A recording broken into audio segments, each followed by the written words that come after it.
अरे राहुल गांधी, आप हमसे क्या रिपोर्ट कार्ड मांग रहे हैं, हमसे क्या सबूत मांग रहे हैं?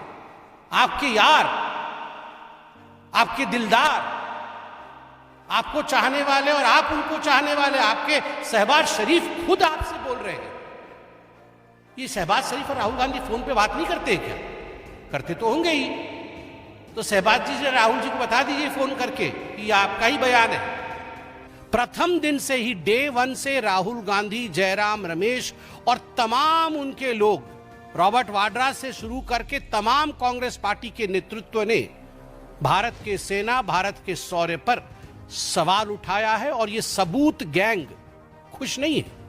आप सोच के देखिए, जयराम रमेश जो कि दाहिने हाथ है गांधी परिवार के, उनका बयान आता है और उनके बयान में कहा जाता है कि यहां आतंकवादी घूम रहे हैं और वहां जो है सांसद घूम रहे हैं। एक ही सांस में आपने आतंकवादियों को सांसदों के साथ समान कर दिया।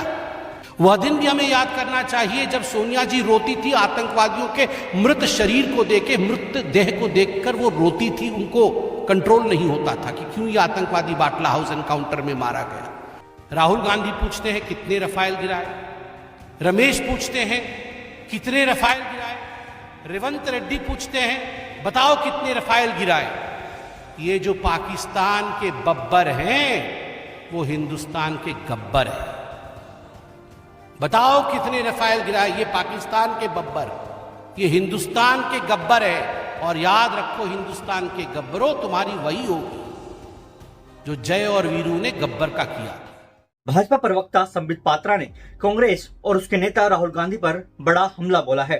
पात्रा ने एक प्रेस कॉन्फ्रेंस में ऑपरेशन सिंदूर को लेकर कांग्रेस की ओर से उठाए सवालों का जवाब दिया है। उन्होंने कहा कि यूएस के एक बड़े मिलिट्री एक्सपर्ट हैं जॉन स्पेंसर, उनका एक तथ्यों से भरा आर्टिकल छपा है जिसमें स्पेंसर बताते हैं कि भारत में बनी टेक्नोलॉजी के माध्यम से किस प्रकार भारत और उसकी सेना ने आतंकवाद पर जीत हासिल की है और वहीं पाकिस्तान के चीन निर्मित हथियार धराशायी हुए। इस आर्टिकल को सभी को पढ़ना चाहिए और इस विषय पर गर्व करना चाहिए। जॉन स्पेंसर का ये अकेला आर्टिकल नहीं है। इस प्रेस कॉन्फ्रेंस में संबित पात्रा ने और क्या कुछ कहा है, सुनिए। और आज ऑपरेशन सिंदूर को लेकर यह गंभीर प्रेस कॉन्फ्रेंस है। मैं एक पॉजिटिव नोट से शुरू करना चाहता हूं और यह भी बताना चाहता हूं कि आज के इस प्रेस कॉन्फ्रेंस का मुख्य मुद्दा है, जिस प्रकार चाहे राहुल गांधी हो, चाहे जयराम रमेश हो, चाहे रेवंत रेड्डी हो, इन लोगों ने जिस प्रकार का बयान दिया है, जिस प्रकार से भारत की सेना के मनोबल को गिराने की चेष्टा की है, जिस प्रकार से आम हिंदुस्तानी के मनोबल को गिराने की बार बार चेष्टा की है, उस पे तो मैं आऊंगा ही। मगर यह अनुचित होगा कि मैं पहले नेगेटिव से शुरू करूं, मैं पॉजिटिव से शुरू करूंगा। एक सकारात्मक बात यह है कि आज हम सुबह जब अखबार हमने खोला तो यूएस के एक बहुत बड़े मिलिट्री एक्सपर्ट हैं जिनका नाम जॉन स्पेंसर है।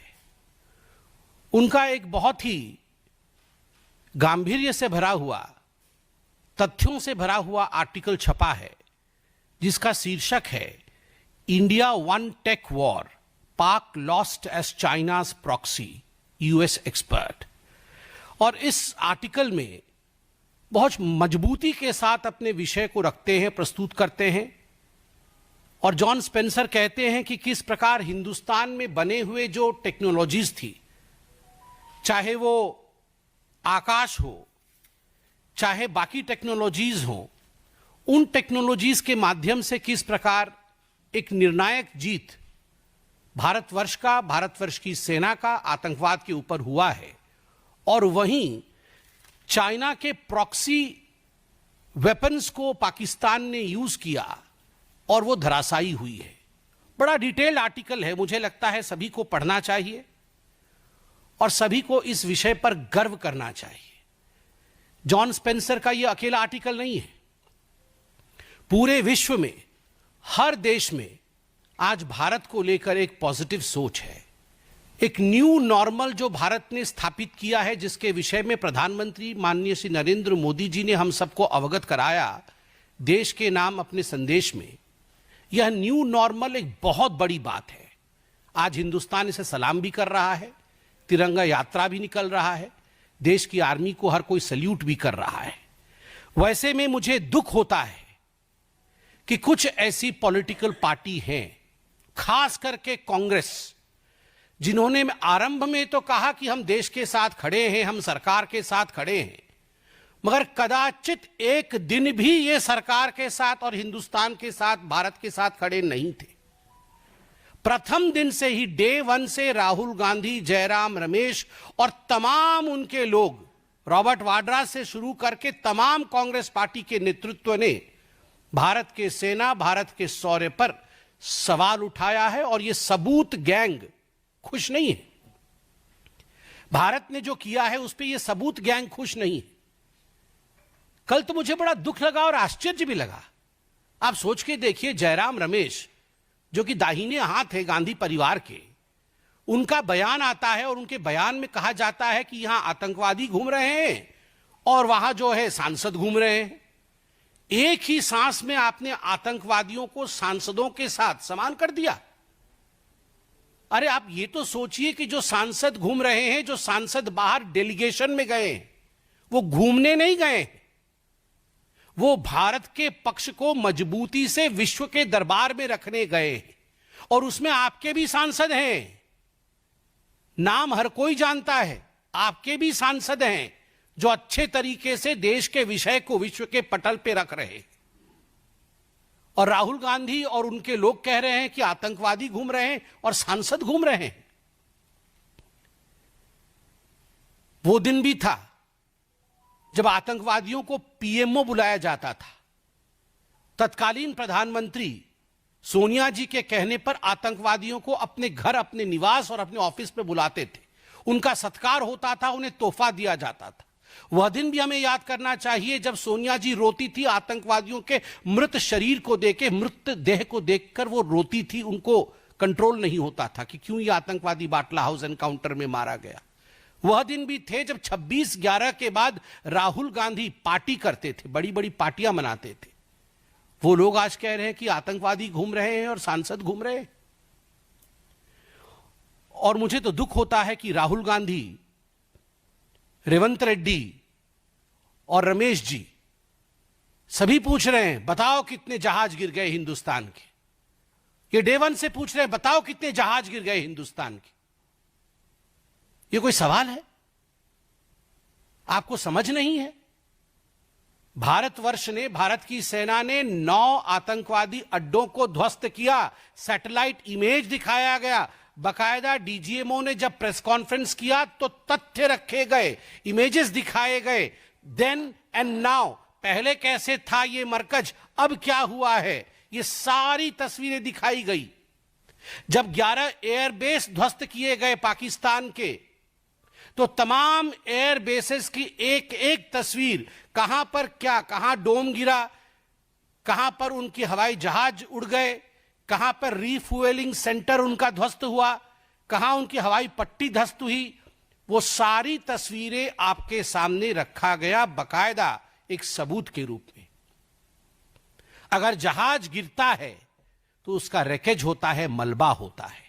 अगर जहाज गिरती है तो उसका सैटेलाइट इमेज होता है। अगर जहाज गिरता है तो अंतर्राष्ट्रीय जगत में हलचल होती है और अंतर्राष्ट्रीय जगत के एक्सपर्ट्स भी इस पर कमेंट करते हैं, टिप्पणी करते हैं, सबूत प्रस्तुत करते हैं। मगर ऐसा नहीं हुआ। उल्टा मैं तो पीएम शहबाज शरीफ, पाकिस्तान के पीएम हैं, उन्होंने क्या कहा है मैं पढ़ देता हूं।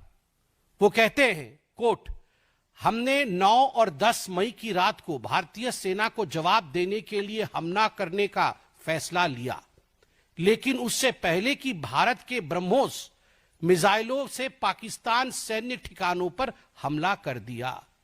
हमने 9-10 मई की रात को भारतीय सेना के जवाब के लिए हमला करने का फैसला लिया था, लेकिन उससे पहले ही भारत के ब्रह्मोस मिसाइलों ने पाकिस्तान के सैन्य ठिकानों पर हमला कर दिया। इससे पहले नूर खान एयरबेस के विषय में भी पीएम शहबाज शरीफ ने कहा था कि उसे भी ध्वस्त कर दिया गया था। अरे राहुल गांधी, आप हमसे क्या रिपोर्ट कार्ड मांग रहे हैं, हमसे क्या सबूत मांग रहे हैं? आपके यार, आपके दिलदार, आपको चाहने वाले और आप उनको चाहने वाले, आपके शहबाज शरीफ खुद आपसे बोल रहे हैं। ये शहबाज शरीफ और राहुल गांधी फोन पे बात नहीं करते हैं क्या? करते तो होंगे ही। तो शहबाज जी से राहुल जी को बता दीजिए फोन करके कि यह आपका ही बयान है।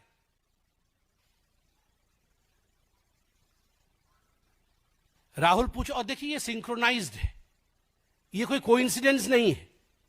आप याद करिए, डे वन से पहले तो इनके बड़े नेता आके कह रहे थे कि हमें युद्ध की आवश्यकता नहीं है, पाकिस्तान की बात मान लेनी चाहिए और पाकिस्तान को छोड़ देना चाहिए। और फिर दूसरी तरफ कह रहे थे कि हम भारत के साथ है, भारत की सरकार के साथ है।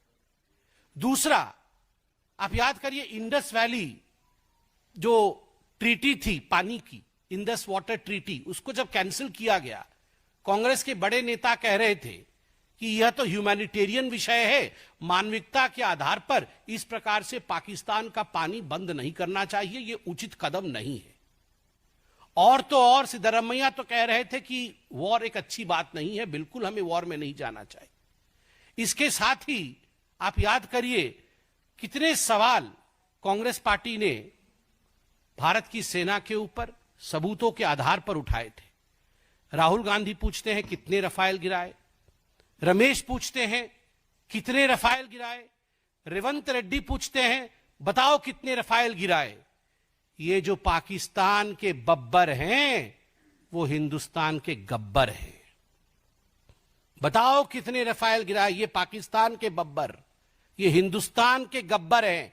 और याद रखो, हिंदुस्तान के गब्बरों, तुम्हारी वही होगी जो जय और वीरू ने गब्बर का किया था। भारत का जय और भारत का वीरता, भारत की वीरता और भारत के जय के कारण गब्बर का पराजय निश्चिंत है। आप सोच जरा देखिए, कभी भी राहुल गांधी ने यह नहीं पूछा कि कितने पाकिस्तान के एयरबेस ध्वस्त हुए, कभी भी यह नहीं पूछा कितने आतंकी अड्डे ध्वस्त हुए, कभी भी यह नहीं पूछा कि कितने आतंकवादी मारे गए। पूछा तो केवल इतना कि कितने हवाई जहाज हिंदुस्तान के गिरे। मगर चलिए, कल तो एक बात अच्छी हुई कि प्रेस कॉन्फ्रेंस में मैं देख रहा था, जयराम रमेश ने कम से कम यह तो माना कि भारत की अर्थव्यवस्था 10 गुनी बढ़ गई है। इतना ही उनके प्रेस कॉन्फ्रेंस में सत्यता थी।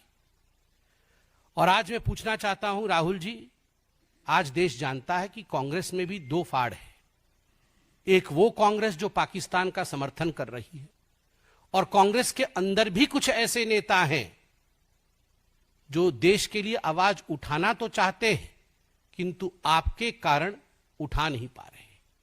और ये जो जय हिंद की यात्रा आपने निकाला है, और हर जय हिंद की यात्रा में, कल रेवंत रेड्डी जी पूछ रहे थे कि हिंदुस्तान की कितनी जहाजें गिर गई, परसों रमेश जी पूछ रहे थे, ये जो जय हिंद की यात्रा आपने निकाला है, ये जय पाकिस्तान की यात्रा ज्यादा लग रही है, जय हिंद की यात्रा कम लग रही है। इससे अच्छा होगा आप यात्रा बंद करिए और पाकिस्तान के साथ सलाह मशवरा करके कंबाइंड प्रेस कॉन्फ्रेंस करिए। यही आपकी आज वास्तविकता है।